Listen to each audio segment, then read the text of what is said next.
Bem-vindos ao Nutrição Simplificada, o podcast que fala sobre nutrição e assuntos relacionados, de forma simples para pessoas que não são da área da saúde e também com estudantes e profissionais que queiram uma visão diferente.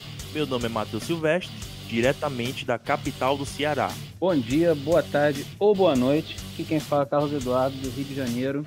E vamos aí para mais um episódio. Galera, quem fala aqui é o João Camilo, de Salvador. Muito feliz de estar aqui com vocês nesse podcast. Vamos que vamos. Aqui quem fala é Maurício de Souza, de Resende, interior do Rio de Janeiro. E vamos para cima, falar sobre nutrição e simplificar o máximo possível.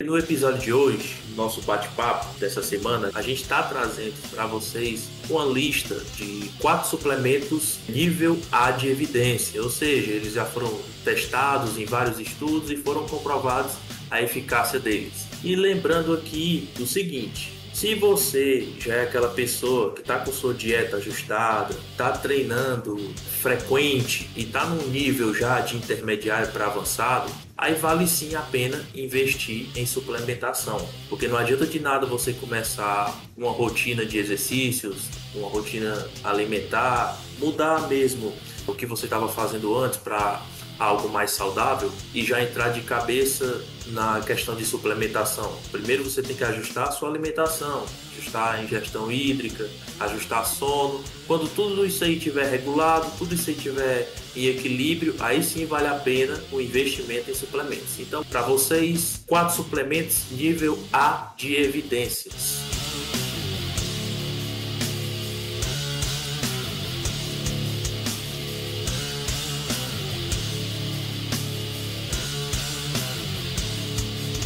Bom, complementando o que você falou, Matheus, cara, a primeira coisa antes de pensar em suplemento é isso aí. Eu preciso dele, há necessidade dele, tá me faltando, eu não consigo suprir, eu não consigo obter aquilo ali através da alimentação, porque o nome ele é autoexplicativo, ele é um suplemento, ele vai suplementar, ele vai complementar ali uma dieta. Mas algumas coisas é totalmente possível, simples de obter através da dieta, principalmente proteína. Talvez seja o suplemento mais consumido, mais vendido, que é o whey protein. Até explicar um pouco o que é ele, que algumas pessoas ou colocam muita esperança ou simplesmente não fazem ideia do que é um whey. O whey nada mais é que proteína. Ele é um alimento. Tanto que algumas pessoas, alguns profissionais, já nem classificam ele mais como suplemento, já classificam ele como alimento em pó. Porque ele nada mais é do que proteína, ele é obtido através da filtração do soro do leite, aquele sorinho que sai do queijo, sai do iogurte, da coalhada, quando a gente vai consumir. Então, só que para fazer 1 quilo de whey, você precisa de cerca de 2.000 litros de soro, precisa de um equipamento bem complexo para filtrar esse soro e segurar ali só a proteína. E depois, esse filtrado passa por alguns processos e tudo para chegar ali no whey que a gente conhece, solúvel, com sabor e tudo. A partir do momento que você sabe o que ele é, você consegue saber para que ele vai servir. Ele vai servir simplesmente para você ajustar a tua ingestão diária de proteína, que é o que a grande maioria das pessoas tem deficiência na dieta. Qualquer pessoa que a gente conversa, que a gente acompanha, ela consome pouca proteína, fato. Normalmente a pessoa vai comer ali proteína no almoço e no jantar, e acabou. Para algumas pessoas até vai servir, vai ser ok, vai atender, aí você junta ali, come um ovo, come um arroz, um feijão, chega ali num valor razoável. Mas quando a gente está falando de praticante de atividade física, mesmo o cara que faz ali 2, 3 vezes na semana, ele tem uma necessidade proteica maior. Ele precisa de um pouco mais de proteína. Então, se for uma pessoa que não tem muita disponibilidade de tempo para fazer várias refeições, que não tem disponibilidade de tempo também para preparar várias refeições, ou precisa de algo rápido em algum momento do dia, ou simplesmente quer algo com um sabor mais agradável, mais leve, o whey protein é uma excelente opção, porque essa pessoa, às vezes, ela só quer ali de algo prático, simples, rápido. Então você pode pegar uma coqueteleira, coloca na tua mochila, vai para o trabalho, vai para a faculdade, ou você trabalha na rua, andando, você tem como colocar ali um alimento completo que vai te atender sem risco de estragar. Não vai precisar de refrigeração, você pode pegar a coqueteleira, colocar a dose de whey, colocar um pouco de leite em pó, aveia em flocos e, cara, Qualquer lugar você consegue ali uma água gelada, compra uma garrafa d'água, mistura e bebe. Você fez uma refeição completa, dependendo do momento, do lugar, você pode botar uma fruta junto, leva ali uma maçã, uma banana para comer junto. Você tem uma refeição quase que equivalente a um almoço, sem risco de estragar, prático, com sabor agradável, que desce fácil. A ideia do suplemento ela é essa, ela é atender uma necessidade e te gerar uma facilidade de obter proteína de forma mais simples, te dar um pouco mais de liberdade, pois você não vai precisar estar levando marmita, precisando de refrigeração, parar para comer uma marmita ali em alguns lugares que às vezes você não tem como, é meio desconfortável, algumas pessoas podem não gostar, ou você mesmo não se sentir à vontade. Então, ele é só proteína. É meio que redundante falar do whey dessa forma. Só para fechar essa parte de substituir proteína, para você ter uma ideia, uma dose de whey ela vai dar equivalente ali a um filé de frango médio, de 80 a 100 gramas. Então, é muito mais fácil e prático tu tomar uma dose de whey do que você comer ali um filé de frango na rua. E outra coisa, sobre os tipos de whey, né? Que algumas pessoas têm muita dúvida, tem muito mito em cima disso e principalmente muita desinformação. Falam que você tem que tomar o whey hidrolisado logo assim que você termina o teu exercício, se possível logo na academia, e até hoje a gente vê que ainda tem gente agitando shakeira ali saindo do aparelho. Não tem necessidade. Ah, eu terminei o exercício, eu tenho que tomar um whey hidrolisado. Por quê? Ah, porque o whey hidrolisado ele já é pré-digerido, então ele vai ter uma absorção muito mais rápida e vai gerar uma hipertrofia maior, porque depois do exercício é a hora que o corpo está mais necessitado, mais ou menos isso. Não existe essa janela de alimentação, de ingestão de proteína tão curta como algumas pessoas ainda acham. Hoje já se sabe que é bem tranquilo você consumir proteína, fazer sua primeira refeição pós-treino em até ali cerca de 3 horas. É bem tranquilo, é bem seguro, você não vai reduzir os seus ganhos, você não vai ter catabolismo, não se preocupa. O hidrolisado, ele na verdade ele seria para pacientes com dificuldade de absorção, dificuldade de ingestão de alimentos, que a gente tem um exemplo que é bem comum hoje em dia, que é o bariátrico. O bariátrico ele está ali por uma restrição de volume, por uma restrição de sensibilidade, que ele recém passou por um processo cirúrgico bastante invasivo. Então, ele não pode estar ingerindo alimentos que são difíceis de serem digeridos, alimentos que ocupem muito o estômago dele, mas ele precisa ingerir proteína. Qual é a melhor forma? Um whey hidrolisado, que ele já é pré-digerido. A gente tem o whey isolado. Esse tem uma aplicação muito boa também, que ele é mais recomendado para pessoas que têm algum nível de intolerância à lactose, porque ele passa por um processo onde se retira a maior parte da lactose. Então, pode ficar algum pouco ainda, vai depender um pouco de marca, algumas marcas são 0, outras chega a ter ali 1 grama, chega a ter traços, mas no geral ele é recomendado para quem ali tem intolerância à lactose. E o que funciona, o que é o mais indicado para a grande maioria das pessoas, quase que todo mundo, é o whey concentrado. Ele vai ter em média 80% de proteína por porção. Uma porção de 30 gramas vai dar ali cerca de 24 a 25 gramas de proteína. Ele tem um pouquinho de carboidrato, ele tem um pouquinho de gordura, mas é irrelevante. Na prática é irrelevante. Ele vai ter 3, 4 gramas de carboidrato, 1 grama ou 2 gramas de gordura. É irrelevante. Você vai tomar 10 doses de whey por dia para isso passar a ter algum peso. E ele é o que serve, é o que se aplica, é o recomendado para a grande maioria das pessoas. Então, se você não passou por uma cirurgia bariátrica, não tem dificuldade de digestão de proteína, não tem intolerância à lactose, não tem por que você pagar mais caro num produto que não vai ter diferença para você. Então, você pode ir ali tranquilo, sem problema, vai ali no whey concentrado, paga menos. Às vezes, se você for comparar por marca, o whey hidrolisado é quase 2 quilos de um concentrado. Então, às vezes, vale a pena fazer essa comparação. E ainda tem uma coisa muito bacana, né? Não sei que época você vai estar ouvindo esse podcast, mas no atual momento a gente está vivendo uma crise braba aí no mundo dos suplementos, né? O whey está muito caro, o quilo da matéria-prima, o quilo da creatina também, enfim. Mas falando de proteína em si, a gente tem os blends também, né? Que a gente tem aí proteína isolada da soja, misturada também com whey, que no atual momento tem muita gente fazendo essas escolhas, né? Que é algo também bem interessante. A própria albumina está voltando a ser falada. O papel é o mesmo, suprir necessidade de proteína. seja ela de soja, seja ela de carne, seja ela de Ervilha.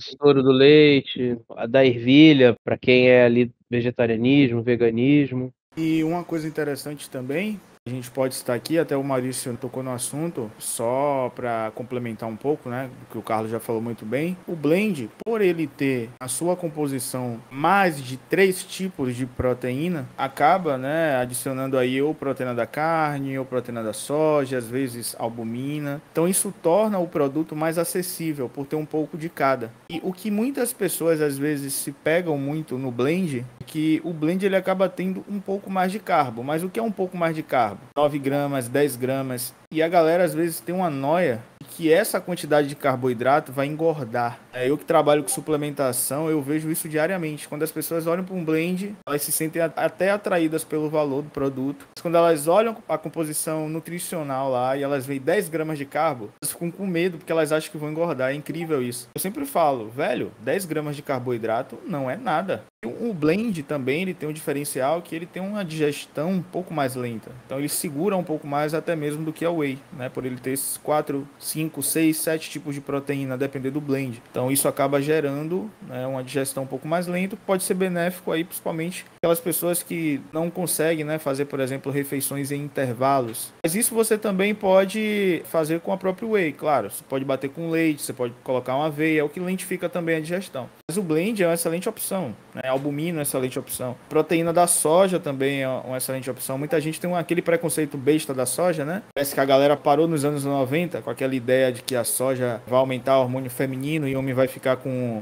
ginecomastia, testosterona vai baixar, aquela conversa dos anos 90, né? Que a galera parece que parou no tempo. Mas a soja é uma excelente opção. Você pode complementar muito bem a sua alimentação com a proteína da soja, com a proteína vegetal, porém uma proteína que contém todos os aminoácidos essenciais. Então fica aí a sugestão também, né, que além dos tipos de whey, você pode usar tranquilamente outros tipos de proteína e ter bastante resultados. Porque o que realmente importa, como o Carlos falou, o whey protein em si, a gente nem chama de suplementação, a gente já fala como um alimento proteico. O grande benefício dele é te auxiliar a complementar a sua necessidade de proteína do dia. Muitas vezes lá na loja a galera chega e pergunta: mas essa whey aqui, ela tem pouca proteína, ela só tem 20 gramas, não seria bom uma proteína que tivesse uma dose maior? Eu falo, pessoal, o que vai ditar realmente o aumento da sua massa muscular, a gente sabe da importância do treinamento e a alimentação para suprir essa demanda, mas não significa que é a quantidade de proteína que você utiliza no pós que vai ditar isso, mas sim um consumo total que você faz durante o seu dia.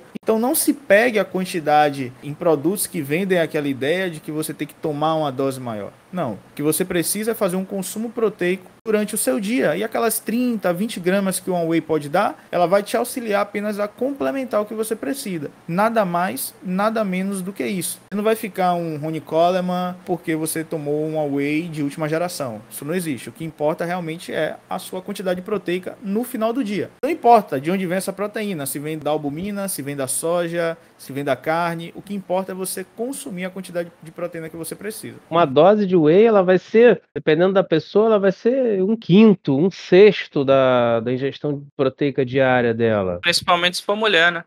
Mulher, vamos dizer assim, que essa proporção até seja um pouco maior. É normal a gente ver pessoal consumindo 150, 180, 200 gramas de proteína por dia. Cara, pensa bem, tal marca vai ter 20 gramas por dose, tal marca 25 gramas. Fez diferença? Você tem que consumir quase 200 gramas ao longo do dia. Então, assim, quantas vezes você toma whey no dia? 1, 2? A grande quantidade de proteína que você vai ingerir vai ser ali do frango, do arroz com feijão, vai ser da carne, do ovo. O total é que é o relevante. Questão do carboidrato também. O pessoal se pega demais nisso. 4 gramas. Cara, o que é 4 gramas de carboidrato? O que é 10 gramas de carboidrato? É só ajustar na dieta. Tira 2 colheres de sopa de arroz do seu prato. Acabou. Hoje, para vocês terem uma noção assim, eu que já estou trabalhando com suplementação, antes tinha muito aquela ideia, né, de vender o whey protein com aquela visão de que você tem que tomar após atividade física de forma imediata. A gente já sabe que essa ideia da janela anabólica, né, essa teoria meio que já foi quebrada, porque esse aumento da síntese proteica ela se mantém por longas horas, então você não precisa necessariamente tomar whey depois do treino para ter resultados. Ela é quase que constante durante o dia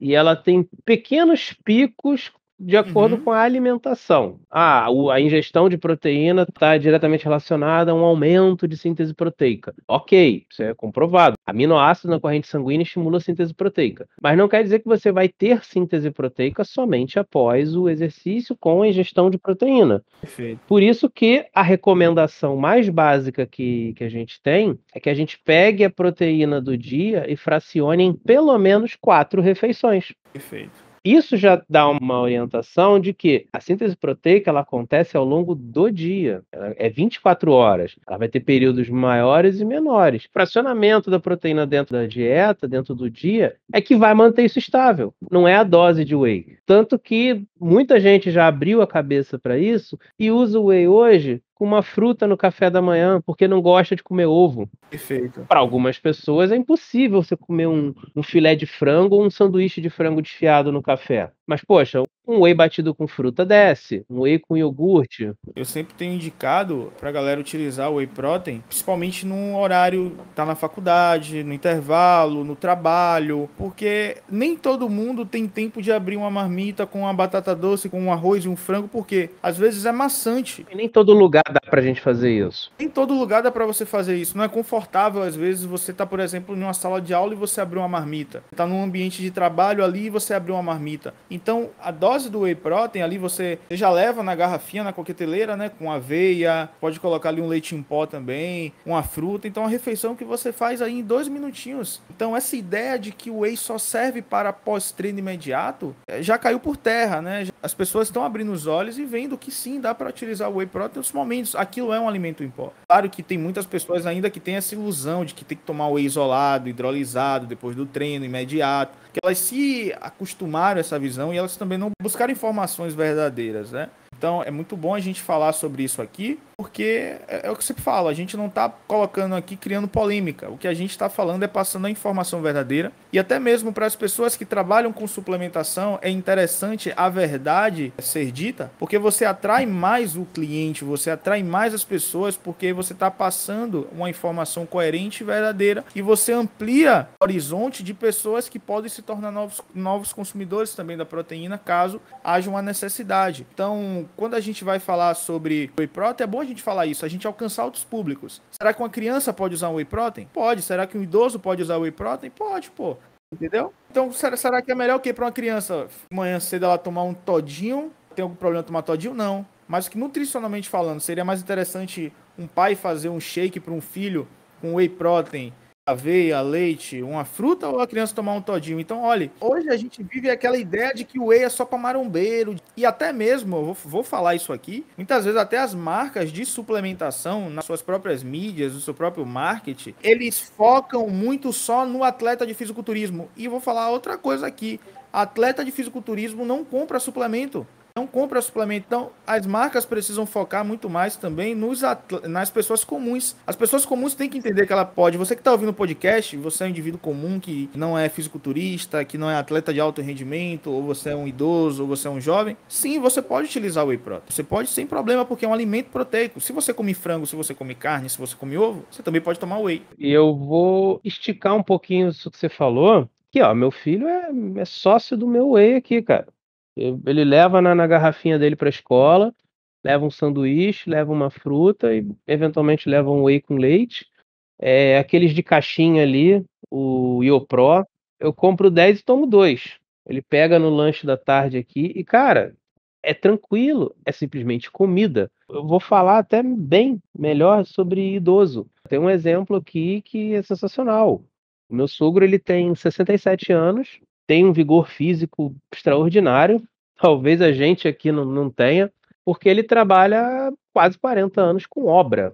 E obra pesada, quebrar parede, quebrar chão. Só que nos últimos anos ele diminuiu um pouco o ritmo de trabalho dele.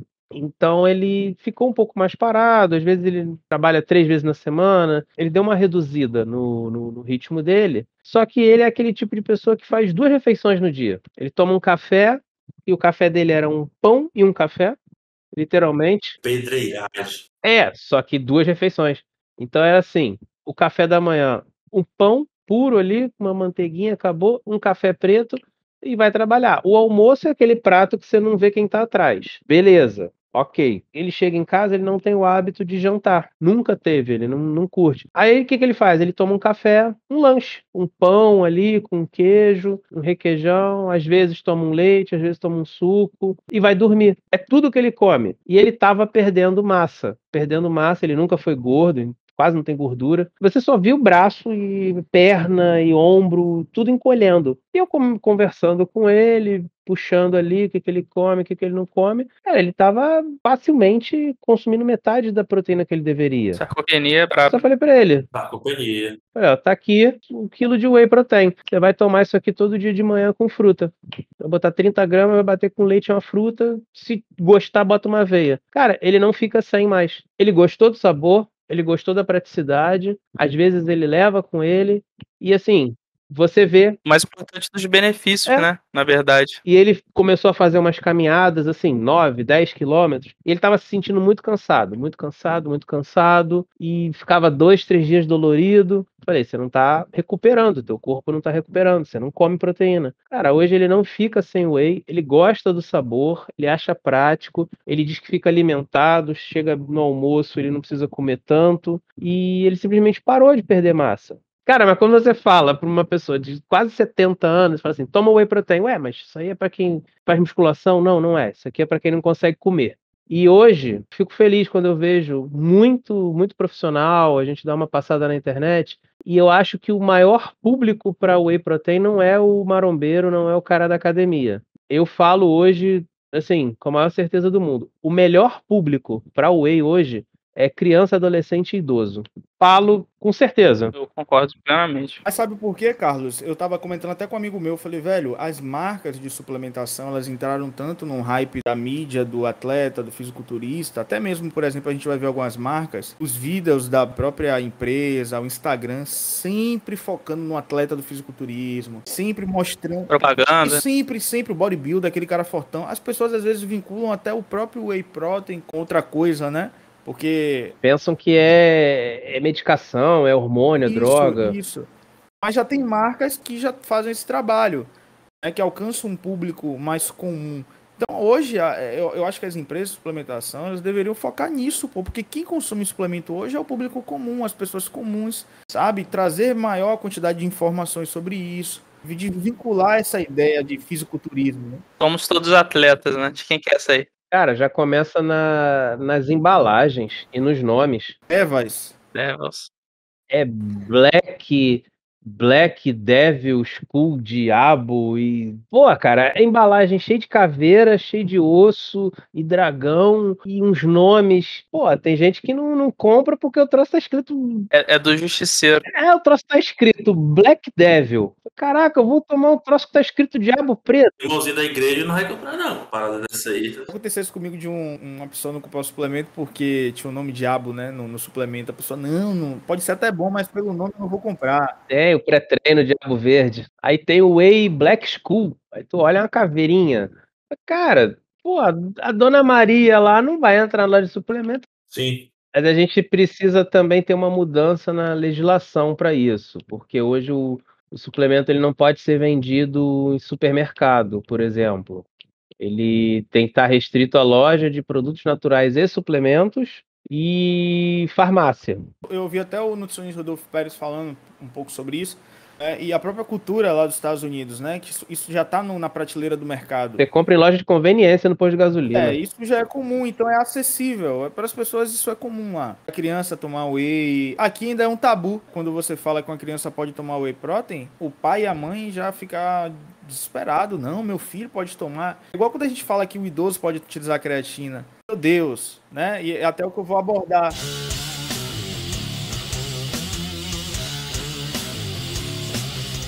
Creatina, ela é um suplemento de ocorrência natural. Nosso corpo produz a creatina nos rins, pâncreas e também no fígado. E a creatina, para quem não sabe, ela é a junção de 3 aminoácidos, né? Que no caso é a glicina, a arginina e também a metionina. Um dos suplementos mais estudados, diversos estudos científicos que mostram aí o seu benefício.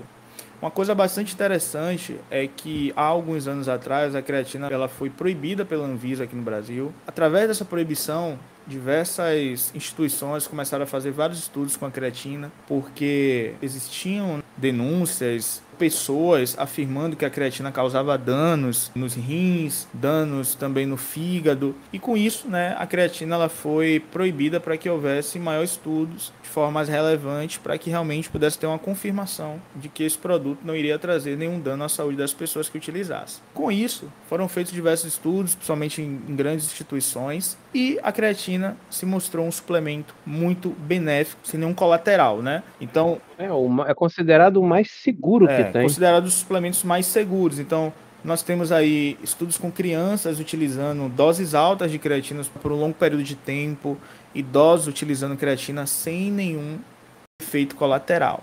Então, depois desses estudos, a creatina ela foi liberada, as pessoas começaram a utilizar a creatina, porém, por conta daquele período que a creatina ficou proibida, muito mito se criou em cima desse suplemento. Então, até hoje, é muito comum, as pessoas quando vão comprar a creatina, elas ficam sempre com medo. E elas sempre perguntam, creatina causa algum dano renal? Creatina causa algum problema no fígado?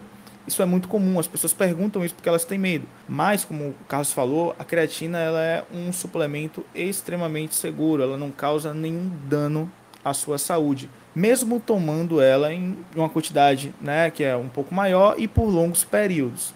A creatina, pessoal, também tem um grande benefício, que é ela auxilia na melhora da performance, principalmente porque ela tem como função aí auxiliar o aumento da produção de ATP.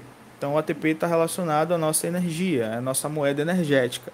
Então, indivíduos que fazem a utilização da creatina acabam tendo esse benefício durante a prática da sua atividade física, aumento de força, aumento de resistência, e com isso você acaba tendo, né, uma melhor performance no seu treinamento. Outra coisa que eu gostaria de falar é que o efeito da creatina só pode ser percebido após a terceira ou quarta semana de utilização. Isso porque ela precisa ficar saturada nos nossos receptores. Então muitas pessoas têm aquela ideia de que vai tomar creatina antes do treino para aumentar a força. Isso não existe. A utilização da creatina ela pode ser feita em qualquer horário, independente se vai ser antes ou depois do treino, ou no café da manhã, não importa. O importante é que você faça o consumo dela todos os dias.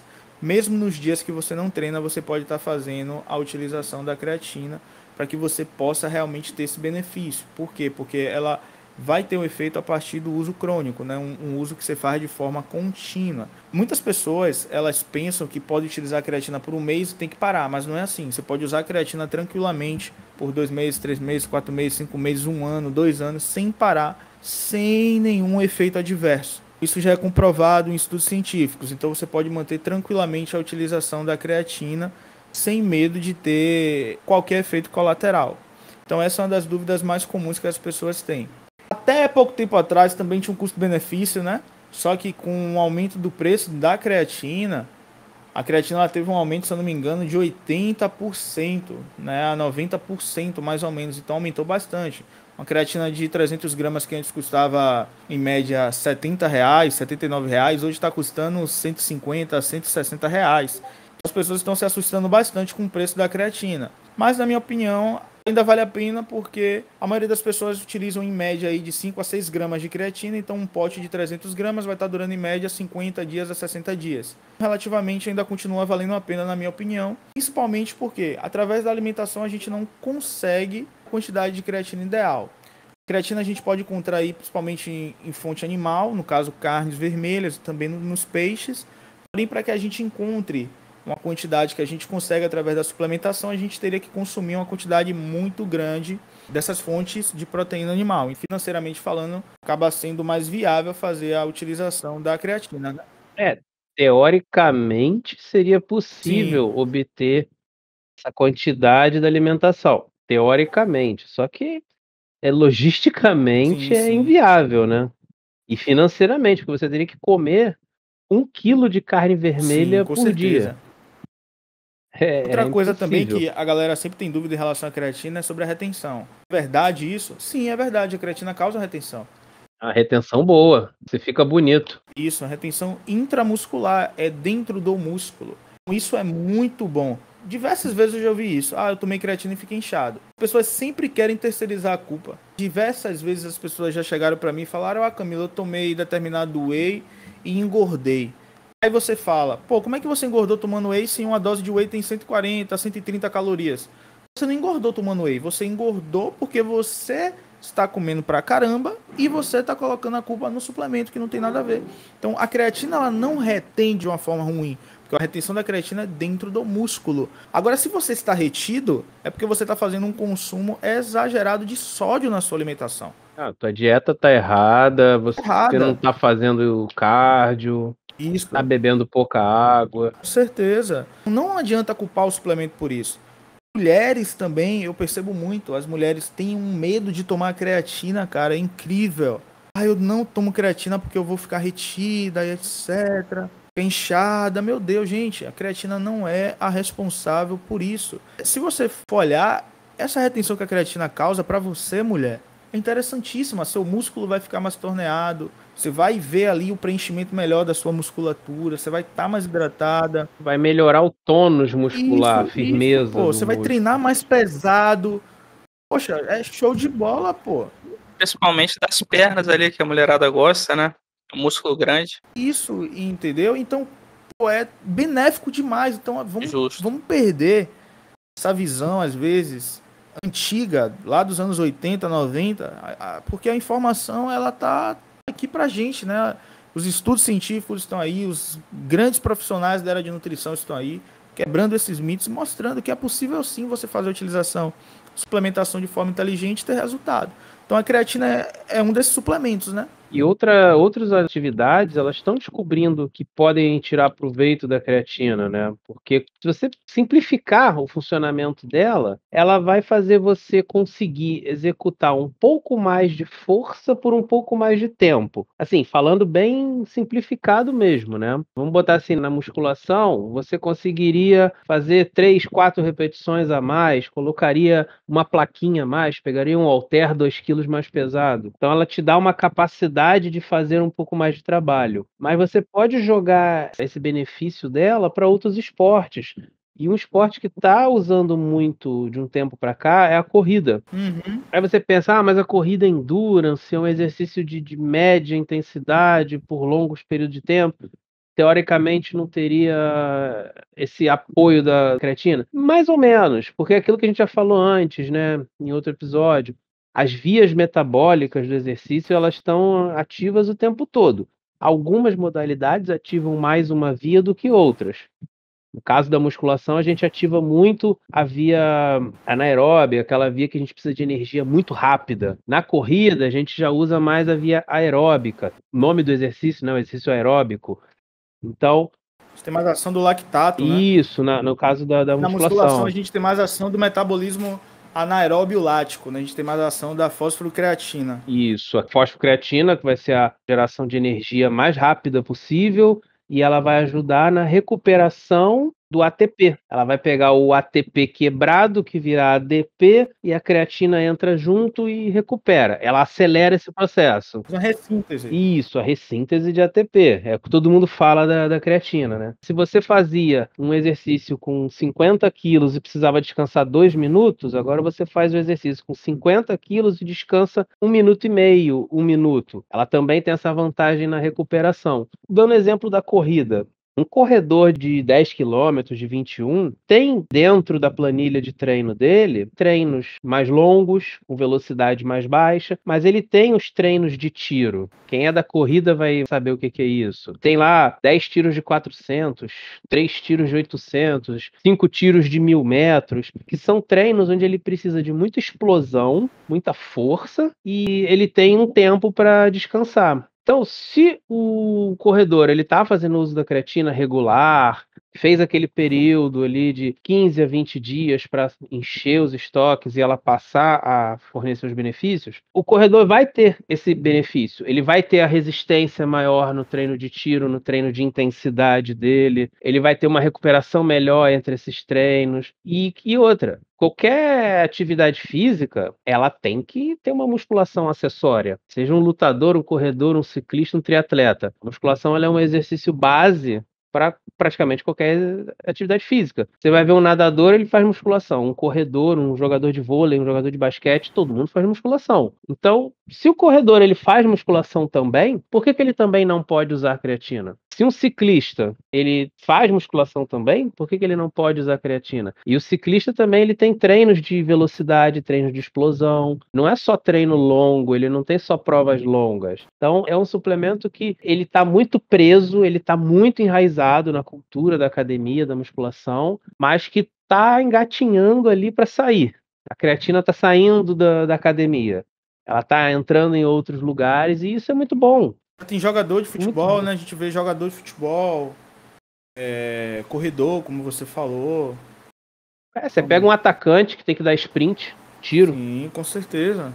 Artes marciais também tá sendo bem utilizado, né, cara? Eu recomendei um colega que faz jiu-jitsu, ele estava se sentindo muito cansado durante os treinos. Eu falei, cara, compra um potinho de creatina, 5 gramas todo dia, depois de umas 2 semanas você vai começar a sentir. Não pode parar. Cara, ele tá 6 meses e ele falou, pô, tô derrubando gente 10 quilos maior do que eu. Também, assim, agora eu não vou saber falar de forma um pouco mais aprofundada, mas existem até alguns estudos, né? Não sei se algum de vocês já ouviu falar sobre algumas evidências sobre creatina e lesão cerebral, creatina e cognição também, né? Existem alguns estudos que mostram alguns benefícios da creatina relacionado a isso. Não sei se vocês já chegaram a ouvir. Tá surgindo muito material bom falando de proteção de Neurônio contra Alzheimer, Parkinson. proteção neurológica, proteção cognitiva, proteção contra degeneração do tecido nervoso, principalmente em idosos. Justamente. Tá surgindo muito material bom relacionado a isso. E assim, uso contínuo para a vida toda, independente do idoso ter atividade física ou não. Excelente, excelente. E aí meio que a gente já quebrou 2 tabus aqui basicamente. A gente falou do whey, que pode ser utilizado, né, saindo daquela visão de musculação academia. A gente agora já está falando um pouco da creatina também para pessoas idosas, outras práticas esportivas. Já começa a ver aí o benefício desses suplementos em outros âmbitos, né? Então isso acaba sendo excelente, né? Para que as pessoas quebrem um pouco aquela ideia que é só pro marombeiro, pro bodybuilder. Tirar o suplemento da academia. Isso. Associado marombeiro, sabe? Do corpo só sarado, do corpo estético, né?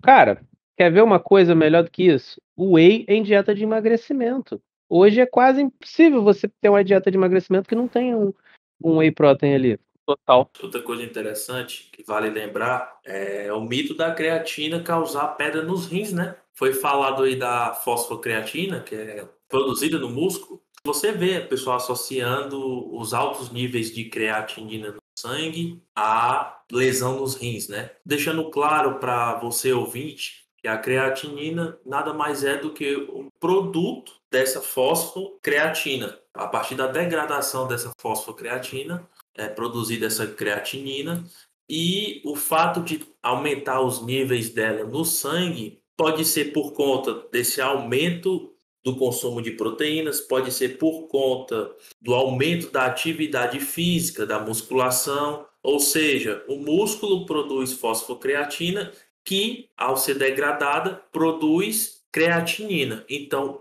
quanto maior a quantidade, o seu volume muscular, mais produção de fosfocreatina, logo mais produção de creatinina. Então, não necessariamente você vai ter sempre um alto nível de creatinina no sangue relacionado a uma lesão renal. Muito pelo contrário. É um sistema que ele se incentiva, se alimenta. Cara, eu não tomo creatina há 3 meses. Parei de comprar e tal. O meu exame de fosfocreatina, ele dá maior do que gente que usa 7 gramas por dia. Por quê? Porque você fazendo exercício, você demanda que o seu músculo consuma mais fosfocreatina e produza mais fosfocreatina. E você dando a quantidade de proteína adequada para o seu corpo, você vai ter mais degradação de aminoácidos, mais síntese proteica, vai ter mais volume muscular e você vai fazer exercício com mais peso, com um pouco mais de carga, com mais repetições. Então você vai precisar de mais fosfocreatina, vai gerar mais fosfocreatina. É um sistema que vai meio que se alimentando. Então, por que o meu exame de creatinina ele é mais alto do que uma pessoa que toma creatina? É questão de intensidade do exercício. Então, isso prova, eu posso dar um exemplo meu, de que não tem relação nenhuma. E que creatinina elevada dentro de um certo parâmetro, óbvio, ela não é sinal de função renal prejudicada. Pode até entrar na questão da ureia, né? Todo mundo que faz musculação vai ter o exame de ureia elevado. Isso daí é certo. Quem faz dieta hiperproteica. Tá consumindo mais proteína, tá degradando mais aminoácido, vai gerar mais excreta nitrogenado. Mais ureia, o rim vai embora. Filho, beba água, garrafa d'água na mão o tempo inteiro. Não pode extrapolar isso por exame de sangue e falar que tá com problema renal. Enfim, é isso aí. Mas a gente agora pode partir pra cafeína, né? Agora a gente entra em um aí que a galera deposita muita esperança. 137 trimetilxantina.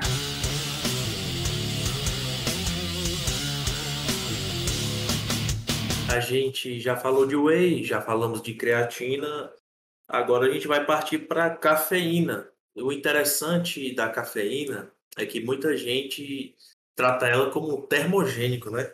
Quem é que nunca ouviu falar? Não, vou tomar uma cafeína aqui para acelerar meu metabolismo e tal. E isso eu escutava muito na academia, até hoje escuto. Uma vez ou outra eu vou para academia e tal, eu escuto muito isso. Tomou o quê? Como pré-treino? Não, tomei uma cafeínazinha para acelerar o metabolismo. Tá batendo aqui, enfim. Eu prefiro tratar a cafeína como um estimulante, porque a cafeína ela atua no sistema nervoso central, ativando os receptores de duas catecolaminas bem conhecidas pela gente, que é a adrenalina e a noradrenalina. E é por isso que deve ser evitada por pessoas que sofrem com problemas cardiovasculares ou possuem predisposição para hipertensão. Tipo, meus pais. Meu pai é hipertenso, minha mãe é hipertensa, são reféns da losartana. São duas pessoas que têm que passar longe da cafeína. E assim, o efeito dela faz com que o coração acelere os batimentos e aumente a circulação sanguínea. Justamente porque a cafeína nos deixa em estado de alerta. É aquela famosa situação de luta ou fuga. Aquela sensação de inquietação, aquele gás a mais, aquela disposição que até então você não tinha. E assim, você pode encontrar cafeína no café, lógico, cafezinho, no chá verde, chá preto e em cápsulas. A gente pode encontrar cafeína também em cápsulas e praticamente todos os pré-treinos e termogênicos vendidos aqui no Brasil você vai encontrar na composição a cafeína. A diferença da cafeína em cápsulas para os termogênicos. Pré-treino brasileiro é cafeína com gosto de tutti-frutti. Pois é. Eu já ia chegar lá, exatamente isso aí. Maçã verde, abacaxi, limão. Maçã verde. É o pré-treino brasileiro, porque é o que a Anvisa Exatamente permite. isso aí, ó. E a diferença da cafeína em cápsulas para esses termogênicos, né, para esses pré-treinos, é que ela em cápsulas você vai ter uma quantidade maior, né? Você vai ter uma quantidade mais concentrada de cafeína em miligramas. Enquanto nesses pré-treinos aí, desses termogênicos, a gente vê outras substâncias, como taurina, coenzima Q10, L-carnitina. E eu já vi até colágeno marcando presença, né? E os meninos até falaram, né? A diferença do pré-treino em si é porque vem com aquele gosto marcante de que suco da Angélica. Quem já tomou sabe. Pois é. E assim, em relação à recomendação, qual a quantidade ideal de cafeína por dia? Essa recomendação ela varia de pessoa para pessoa, né? Alguns profissionais gostam de trabalhar com 6 miligramas de cafeína por quilo corporal em indivíduos saudáveis que praticam atividades físicas, né?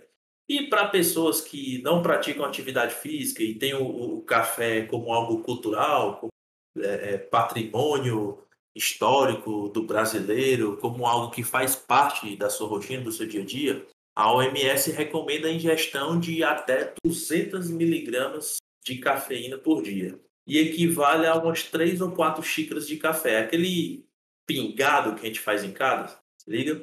Ou então aquele que a gente toma no trabalho, que é mel puro.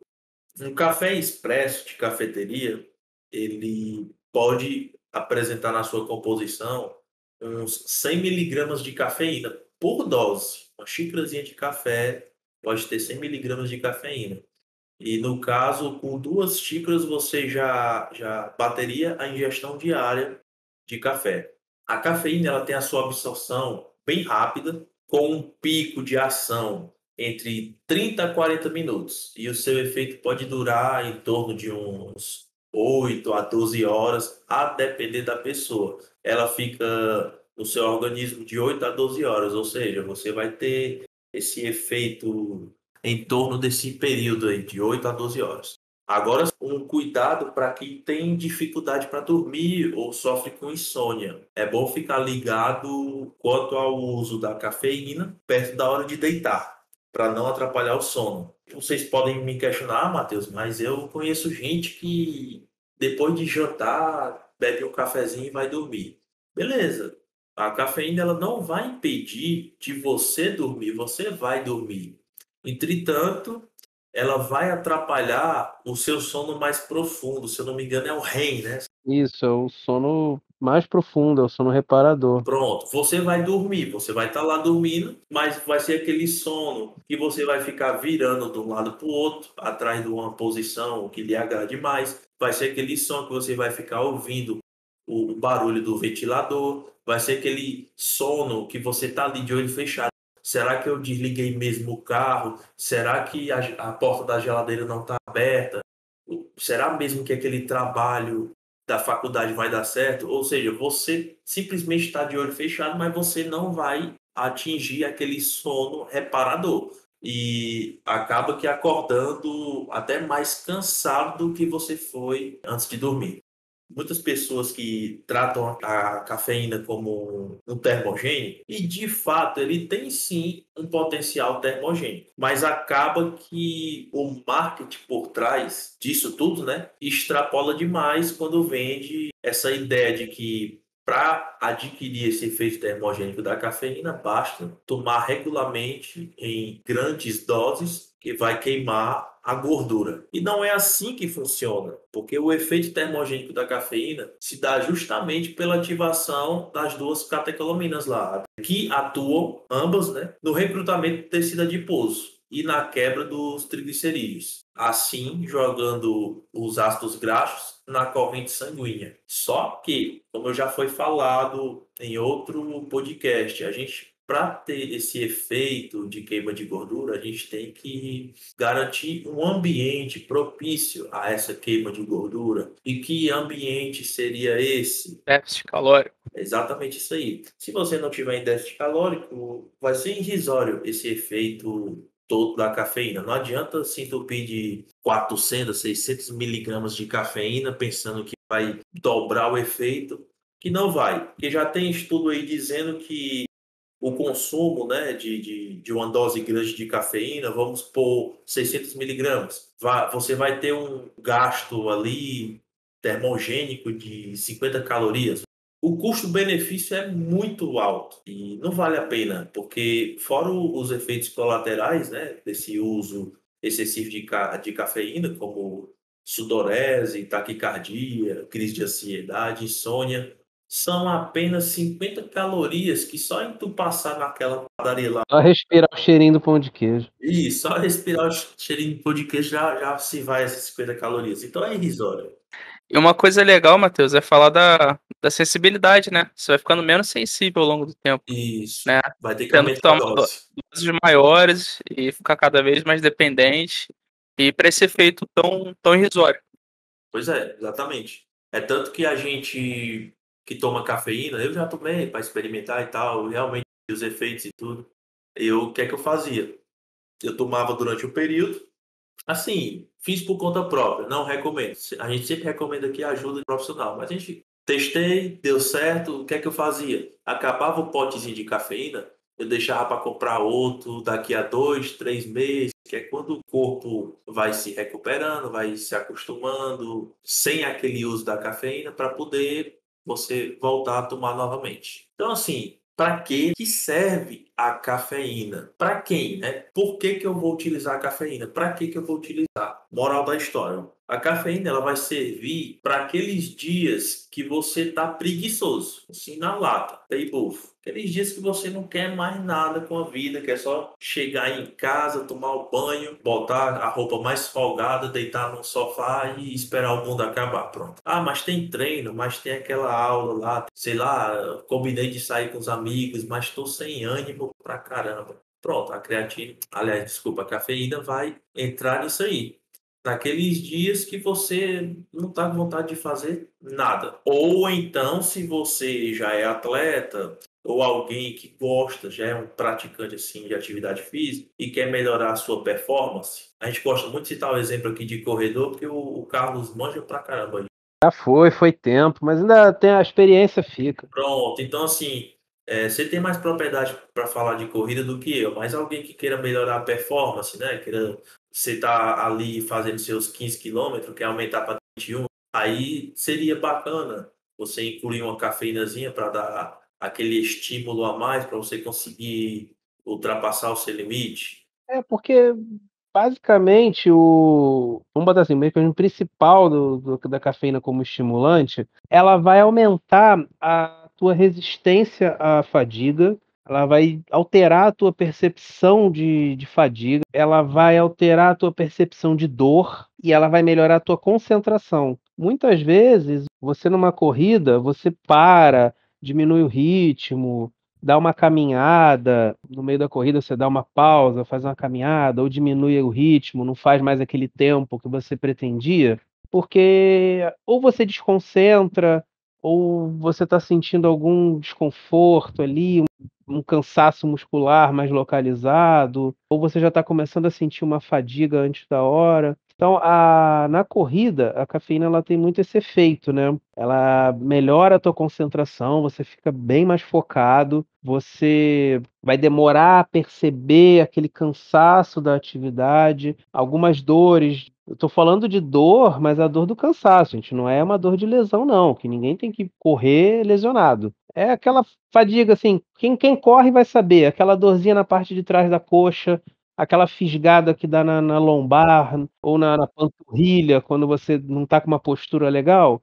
Quando você começa a cansar, você começa a dobrar um pouco a lombar. Então ela vai te ajudar nisso. Ou para aquele dia que, poxa, você tem um treino, pô, você sabe que aquele teu treino é importante dentro da tua planilha para a preparação da tua prova. Poxa, hoje eu tenho que fazer 10 quilômetros num ritmo X. Poxa, eu não estou muito disposto, dormi mal, não consegui me alimentar legal. Cara, toma tua cafeína e vai pro teu treino. Ela vai te ajudar a você tentar melhorar um pouco a performance. Tanto que já existem quantidades de cafeína que são consideradas doping em alguns esportes, inclusive futebol. Já, se eu não me engano, teria que confirmar isso, mas parece que para futebol o limite é 600 miligramas. Tem outros esportes, outras federações que também têm dosagens limite de cafeína.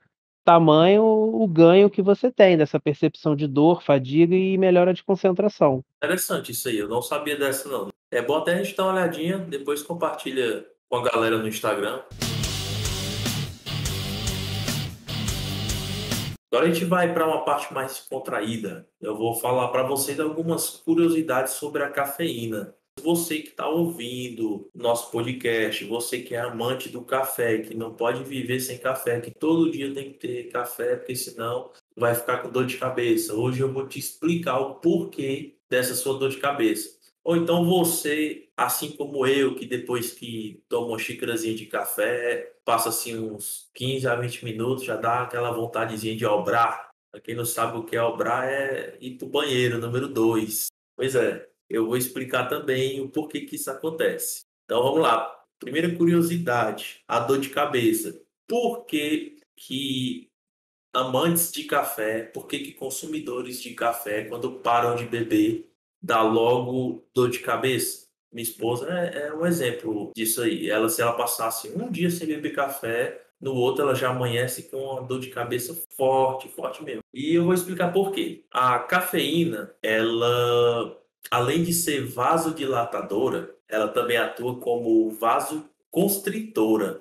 Ou seja, ela é vasodilatadora quando se trata dos vasos sanguíneos do corpo, mas ela se torna vasoconstritora quando se trata dos vasos sanguíneos do cérebro. Enquanto ela dilata as extremidades, né, do corpo assim no geral, ela diminui o diâmetro dos vasos sanguíneos do cérebro. Aí conforme você vai tomando café, conforme você vai ingerindo a cafeína, Com o tempo, o corpo vai se tornando dependente disso. Aí, no dia que você deixa de tomar, os vasos sanguíneos do cérebro, eles voltam ao diâmetro normal e, assim, o fluxo sanguíneo volta a circular, dando dor de cabeça, por conta que aumentou a distribuição de sangue naqueles vasos ali. Aí, a solução. Aí é questão de adaptação. Assim, eu, até o presente momento, não sei se existe algum remédio, se existe algum tratamento. Eu conheço um casal que ele trocou o café por cevada. E, cara, uma vez eu fui na casa deles, fui até fazer parte de um episódio na rádio, porque eles têm uma rádio, né? Web Rádio W3 Brasil. Inclusive, um abraço, viu? Lúcia e Enio. Beijão pra vocês. Aí, assim, eu fui lá na casa deles fazer a gravação, participar de um episódio lá e me ofereceram cevada. Matheus, você quer cevada? E, cara, gostei, sério mesmo. Eles me relataram que no começo foi difícil, nos primeiros meses foram complicados, porque dava aquela dor de cabeça, mas com o tempo o corpo foi se acostumando e pararam. Hoje eles não bebem mais café, só na cevada. Partindo para outra curiosidade sobre quem vai no banheiro logo após beber café, assim como eu. Eu não posso beber uma xícarazinha de café que bate uns 15 minutos, o intestino já está acelerado ali, bora. O que acontece? A cafeína ela estimula a motilidade intestinal, principalmente no colo do intestino grosso. Só que eu estudando aqui sobre o assunto, eu achei um estudo que fizeram em ratos, para tentar entender como é que funcionava esse mecanismo da cafeína e o estímulo dessa motilidade no intestino, né? E nesse estudo eles dividiram os ratos em dois grupos, onde o primeiro grupo tomava o café normal, cafezinho preto, e no outro grupo tomava café descafeinado. E notaram que ambos os grupos tinham a mesma melhora dessa mobilidade, né? Dessa motilidade intestinal. E se a gente antes pensava que era a cafeína que fazia isso, como é que os ratos do grupo que ingeria café descafeinado tinha o mesmo benefício? Aí foi descoberto que existe outra substância presente no café, que é o ácido clorogênico, que ele age estimulando o estômago a despejar mais rapidamente o conteúdo gástrico, né? Ou seja, os alimentos que estão ali, para o intestino delgado, através dos movimentos peristálticos, né? Ou seja, a partir do momento que você bebe café, você tem a cafeína estimulando a motilidade intestinal, ela liberando ali o colo, e de um lado, né? E do outro lado você tem o ácido clorogênico estimulando o estômago a acelerar esse processo de digestão e empurrar o conteúdo gástrico para dentro do intestino delgado. Então são dois mecanismos ali atuando para dar aquela vontade de cagar.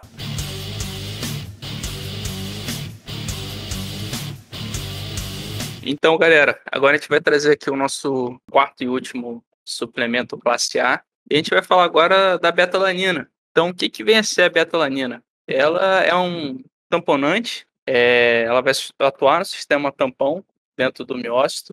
E o que a gente sabe do sistema tampão? O que a gente lembra lá das aulas de química, do ensino médio? Enfim, a gente sabe o que são os íons H+, né? Que deixam o ambiente mais ácido. E como já foi dito anteriormente sobre a creatina, sobre as proteínas em si, a gente tem o metabolismo anaeróbico. Então a gente tem essa conversão do piruvato ao lactato e a gente está ali sempre gerando bastante H+ dentro da célula durante o exercício resistido, né? Como, por exemplo, a musculação. Então, a gente tem esse excesso de H+ dentro da musculatura, dentro da célula do músculo. Isso vai gerando aquela fadiga, vai gerando aquela dor. E não é o lactato, obviamente, que vai causar essa dor, essa fadiga, mas sim essa quantidade de íons, né, H+, ou seja, o ambiente mais acidificado. Então, a betalanina em si não é um tamponante. O que ela é, então? É um aminoácido, né, que não participa de síntese proteica nenhuma, e ela vai ser a precursora de um outro aminoácido chamado carnosina. Como ele é formado? A gente tem a união da histidina mais a betalanina gerando a carnosina. Então, essa carnosina em si que vai estar promovendo esse efeito tamponante dentro do miócito. E até fazer uma correlação aqui com o bicarbonato, que age no fluido extracelular. Então, a carnosina ali vai diminuir a acidose muscular. O que a gente tem mais de colateral né, de efeitos da betalanina. É a famigerada coceira, o formigamento, que é a parestesia, né? Tem gente que, pô, se não sentir a coceira, eu não consigo treinar. Se não bater pré-treino, não vou conseguir treinar. Mas isso é uma grande bobeira, porque tem alguns estudos recentes mostrando que doses, por exemplo, de pré-treino que tem menos de 1,6 gramas de betalanina não geram efeito sobre performance em si de resultados no treinamento resistido. A gente tem que ter doses acima de 3,2 até 6,4 gramas por dia. E assim como o João falou da creatina, que é o uso crônico, a betalanina entra também como uma suplementação de uso crônico. Então, é interessante também a gente falar sobre a saturação que ela precisa ter. Se você está começando a tomar betalanina ou toma betalanina, é coisa de 4 semanas a 12 a 16 semanas para você começar a sentir um resultado legal, um resultado sensível. E voltando um pouquinho sobre a parestesia, para quem não curte muito esse formigamento e quer ter os benefícios desse suplemento, nada mais é do que estar fracionando a dose. Você pode fracionar, tomar de manhã, de tarde, à noite, de acordo com o seu nutricionista mandar, de acordo com o que você queira. Lembrando que os estudos trazem de 3,2 a 6,4 gramas ao dia durante 4 a 12 semanas para você já ter uma saturação legal. A betalanina em si é interessante para exercícios curtos. Então, por exemplo, exercícios que variam de 30 segundos a 10 minutos. Né? Então, a gente pode dar um exemplo aqui. Um halterofilismo, um corredor de 100 metros. Né? A musculação entra, mas depende muito do tipo de treino. Se você faz aquele treino muito mais funcional, mais pilates, mais coisas, isso daí não vai servir para você. Né? No CrossFit também entra, enfim. Então, são diversas indicações. A betalanina, ela ainda é pouco conhecida, ela está saindo ali daquela área, não é nem de marombeiro, já é a galera que já é mais focada em ganho de massa, em moldar o corpo, a galera que já compete, mesmo que de forma amadora, porque ela é um suplemento que, assim, não é todo mundo que consegue extrair o benefício dela. Ela é um suplemento, assim, que, cara, tem que fazer valer a pena, tem que treinar direito. Esse é um suplemento que a gente fala que literalmente é academia, né? Basicamente. Para quem sabe o que está fazendo. E não é de academia, é de quem sabe treinar, de quem sabe fazer musculação, Sim. é de uma pessoa avançada. É o cara que pô, tá no limite da força dele, tá no limite da execução técnica. O cara que, pô, se ele aumentar a carga que ele trabalha, ele já corre um risco de se lesionar, então ele já começa a manipular outras variáveis do treino. Sim, é um suplemento para gente avançada. Excelente. Porque, assim, se você está com 6 meses, 1 ano de academia, você ainda não sabe o que é a falha. Tá sabendo nem agachar, não. Quem dirá tomar betalanina. Você não sabe o que é a falha do músculo no exercício. Você não sabe qual é o teu limite. Você acha que aquilo é falha. Você começou a sentir um desconforto. Falha mesmo. O dia que você sentir o teu músculo falhar, você vai saber. Então, ela Tu não vai conseguir mexer, né? Cara, são poucos É exercícios bizarro. que o pessoal consegue chegar. E o que acontece? Ela normalmente ela é um suplemento mais. Aí assim, não é que seja mais indicado.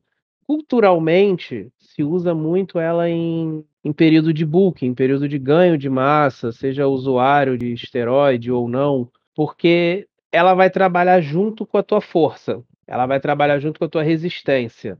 Então, é mais inteligente você usar ela num período que você está mais alimentado, quando você está focado em ganho de massa. Por quê? Como você falou, ela vai funcionar como um tampão, ela não vai deixar o pH ali dentro da célula alterar, porque quando você está fazendo o exercício de musculação, você precisa de uma quantidade de energia muito grande, muito rápido.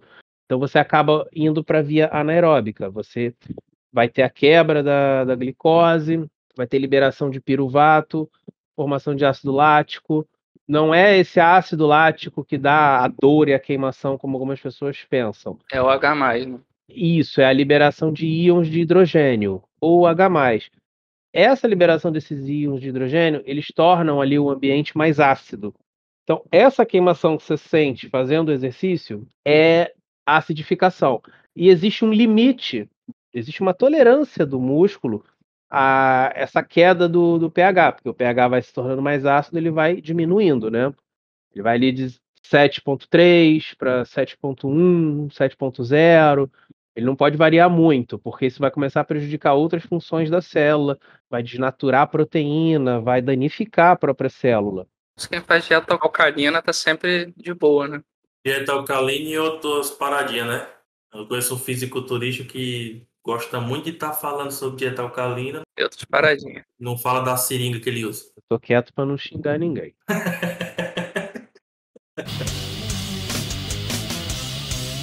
Mas existe um limite do quanto o corpo pode tolerar essa mudança de pH. E esse limite, se você conseguisse passar dele, você ia prejudicar a sua célula. Então você vai ter um momento ali que você para de fazer o trabalho. O teu corpo bloqueia você conseguir fazer o exercício, tá. Então o que que acontece? Você para o exercício, o teu corpo consegue através de mecanismo de equilíbrio, ele vai através do bicarbonato, que tá ali circulando no sangue, na célula, ele vai reter esses íons H+, e vai tirar essa acidez do meio. É o período que você está descansando entre a série. Você vai lá, 1 minuto e meio, 2, 3 minutos, depende do teu ritmo. Esse descanso é o tempo dessa acidez baixar e você está pronto para outra série. É aí que entra a beta-alanina. Como ela vai funcionar como um sistema tampão, ela vai absorvendo esses íons H+, ela vai captando e não deixa o pH variar. Sim. Então, se você vai demorar mais tempo a sentir esse efeito da acidez, significa que você vai fazer mais repetições, mais exercícios. Você prolonga o treinamento. Exatamente. Por isso que eu falo, ela é um suplemento mais indicado para pessoas bem avançadas, pessoas que estão em período de ganho de massa, estão mais alimentadas, estão com mais força. Ela não vai ter muita aplicação para quem ainda está se desenvolvendo. É um dinheiro jogado fora. Vai ser um dinheiro meio que jogado fora. Poderia estar suplementando creatina, como já foi dito, que serve para qualquer público. O whey e creatina, né, hoje em dia, que é o básico. Mas a beta-alanina realmente fica para alguém que está mais avançado, que já sabe o que está fazendo, já está na falha, quer ir um pouco além da falha sem se lesionar. Para um cara mais avançado, experiente. Ele é um suplemento extremamente eficiente, comprovado, vale cada centavo, mas nem todo mundo é o perfil para usar.